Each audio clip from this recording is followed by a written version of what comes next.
प्रधानमंत्री बनने के बाद 11 साल में पहली बार नागपुर स्थित संघ के द्वार पहुंचे पीएम मोदी गुरु हेडगेवार गोलवलकर को किया नमन। इस दौरान आरएसएस चीफ मोहन भागवत, फडणवीस भी रहे साथ। केरल, गुजरात और अंडमान और निकोबार तटों पर ऑफशोर माइनिंग टेंडर पर कांग्रेस नेता राहुल गांधी ने पीएम मोदी को लिखी चिट्ठी, कहा कि यह है समुद्री जीवन के लिए खतरा, सरकार इसे कैंसिल करे। मध्य प्रदेश, महाराष्ट्र की तर्ज पर बिहार में वोट प्रतिशत बढ़ाए। केंद्रीय गृह मंत्री अमित शाह ने बैठक में नेताओं को दिए निर्देश, कहा कि कमजोर बूथों को मजबूत कीजिए, अगले 5 सालों में बिहार को बाढ़ मुक्त कर देंगे। 1 अप्रैल से मरीजों की जेब पर बढ़ेगा बोझ। डायबिटीज, बुखार और एलर्जी जैसे आम बीमारियों में काम करने वाली कई दवाइयां होंगी महंगी। फार्मा कंपनियों ने दवाइयों की कीमतों में बढ़ोतरी के लिए कच्चे माल की बढ़ती लागत को वजह बताया है। पीएम मोदी ने अपने मासिक रेडियो प्रोग्राम मन की बात के 120वें एपिसोड में देशवासियों को हिंदू नववर्ष की शुभकामनाएं दी। बोले कि भारत की विविधता में एकता। मोदी सरकार सर्विस के नाम पर आम लोगों से लूट रही पैसे। कांग्रेस अध्यक्ष मल्लिकार्जुन खड़गे बोले, सरकार ने बैंकों को कलेक्शन एजेंट बनाया, मिनिमम बैलेंस न रखने पर जनता से 43,500 करोड़ वसूले। म्यांमार भूकंप में अब तक 1644 की मौत और 3,400 घायल। 2 दिन में 3 बड़े भूकंप। पीएम मोदी ने सैन्य सरकार के प्रमुख से की बात। दिल्ली एनसीआर के 2 हाईवे पर महंगा हुआ टोल टैक्स। बस ट्रक पर 15 रुपए तो कार, जीप और वैन पर 5 रुपए बढ़ा रेट। राष्ट्रीय राजमार्ग प्राधिकरण ने जारी किया नोटिफिकेशन। यूपी में 10 लाख मुस्लिम परिवारों को सौगात मोदी किट, फिर भी भाजपा को मुस्लिम वोट मिलना मुश्किल। संभल जैसे टकराव भी नहीं थमेंगे। चैत्र नवरात्रि पर सजा मां वैष्णो देवी का भवन। सजावट से मंत्र मुग्ध हुए श्रद्धालु। देश विदेश से बड़ी संख्या में आए भक्त। देश में बनी 103 दवाइयों के सैंपल फेल। इनमें से हिमाचल प्रदेश में बनी 36 दवाइयां शामिल। जांच में मानकों पर खरा नहीं उतरा। राज्य औषधि विभाग ने निर्माता कंपनियों को नोटिस भेजने की प्रक्रिया की शुरू। यूपी की राजधानी लखनऊ में इफ्तार पार्टी में शामिल हुए सपा प्रमुख अखिलेश यादव। इस दौरान सीएम योगी पर बोला हमला, कहा कि नफरत फैलाती है बीजेपी, भगवा पहनने से कोई योगी नहीं हो जाता। रिलीज होते ही ऑनलाइन लीक हुई सलमान खान की much awaited action entertainer film Sikandar. Free में डाउनलोड कर देख रहे लोग।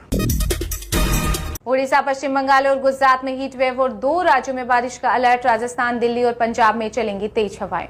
1-2 अप्रैल को एमपी, छत्तीसगढ़ में बारिश की संभावना। रामनवमी पर सीएम योगी का अधिकारियों को सख्त आदेश। प्रदेश के सभी जनपदों में 24 घंटे का श्री रामचरितमानस का अखंड पाठ कराने के दिए निर्देश। साथ ही कहा कि मंदिरों के आसपास अंडा, मांस आदि की दुकानें नहीं होनी चाहिए। वक्फ बिल को लेकर एआईएम चीफ असदुद्दीन ओवैसी का बड़ा बयान। बोले कि मोदी इसलिए पीएम क्योंकि वे बैसाखियों पर निर्भर। उन्हें नीतीश कुमार, चंद्रबाबू नायडू, चिराग जयंत का साथ वक्फ बिल को लुटेरों का कानून कहना चाहिए। यूपी में एनसीआर की तर्ज पर बनेगा एसईआर। लखनऊ, हरदोई, सीतापुर और रायबरेली समेत 6 जिलों को किया गया शामिल। योगी सरकार ने गठित की कमेटी। 4 धाम यात्रा मार्ग पर रहेंगे 50 हेल्थ एटीएम। इसके साथ ही यात्रा मार्ग पर स्क्रीनिंग पॉइंट भी बनाए जा रहे हैं, जहां यात्रियों के ब्लड प्रेशर, शुगर व ऑक्सीजन लेवल आदि की जांच की जाएगी। जम्मू के कठुआ में 3 नहीं 5 आतंकी मौजूद। सुरक्षा बलों ने 5 किलोमीटर के दायरे को घेरा। आतंकियों की मदद करने वाले 10 संदिग्धों से पूछताछ जारी। शराब से 5,000 करोड़ और दूध से 210 करोड़ टैक्स। दिल्ली में 2023-24 में हर रोज 6 लाख लीटर शराब बिकी। विधानसभा में सरकार ने बताया आंकड़ा। बिहार में बीएस सीरीज के वाहन मालिकों के लिए अलर्ट। टैक्स जमा नहीं करने वाले बीएस सीरीज वाले वाहन मालिकों पर अब हर दिन लगेगा जुर्माना। परिवहन विभाग ने जारी किया आदेश। वक्फ बिल को लेकर मुस्लिम धर्म गुरु इफ्राहिम हुसैन ने प्रधानमंत्री नरेंद्र मोदी को लिखा पत्र। कहा कि विरोध करने वालों की जांच हो। संपत्ति पर भूमाफिया का कब्जा। ग्रेटर नोएडा में संपत्ति की कीमतों में 5% की हुई बढ़ोतरी। घर और उद्योग लगाना हुआ महंगा। नई दरें 1 अप्रैल से होंगी लागू। सुरंग, नदियां, खुफिया जगह। जम्मू कश्मीर में रुकेंगे आतंकियों की घुसपैठ। पुलिस ने कर ली सॉलिड तैयारी। दिल्ली वासियों को प्रदूषण से मिली राहत। ग्रेप 1 की पाबंदियां हटी। ठंडी हवाओं ने गिराया राष्ट्रीय राजधानी का तापमान। बिहार की राजधानी पटना में महिला कांग्रेस का हल्ला बोल। 33% आरक्षण लागू करने की मांग को लेकर किया प्रदर्शन। एनडीए सरकार को घेरा। हरियाणवी म्यूजिक इंडस्ट्री पर बड़ा सैनी सरकार का पहरा, 100 गानों की लिस्ट तैयार। 5 पर आज फिर लगा बैन। मासूम शर्मा, सुमित पारता और अमित सैनी, रोहित किया, हर्ष सिंधु और राज मावर के गाने हटाए गए। सड़कों पर अब भी कोई त्योहार नहीं होगा। मेरठ में नमाज वाले फैसले पर भड़के Bigg Boss 17 winner comedian Munawar Faruqui. बोले कि 30 मिनट की नमाज के लिए ये अब भारत में कोई भी त्योहार सड़कों पर नहीं मनाया जाएगा।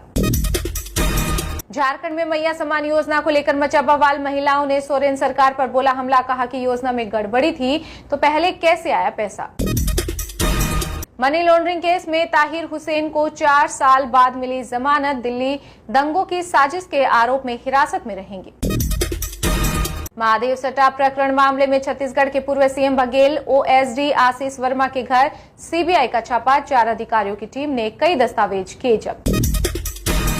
जगजीत धड़ल्लेवाल का अनशन नहीं हुआ खत्म। आंदोलन पर बोले किसान नेता अभिमन्यु कोहाड़, कहा कि सरकार ने फैलाई गलत धारणा। भूख हड़ताल जारी। दुनिया की पहली बार 11 वर्षीय बच्ची के पैंक्रियास कैंसर की दूरबीन से हुई सर्जरी। दिल्ली एम्स के डॉक्टरों ने की बड़ी उपलब्धि।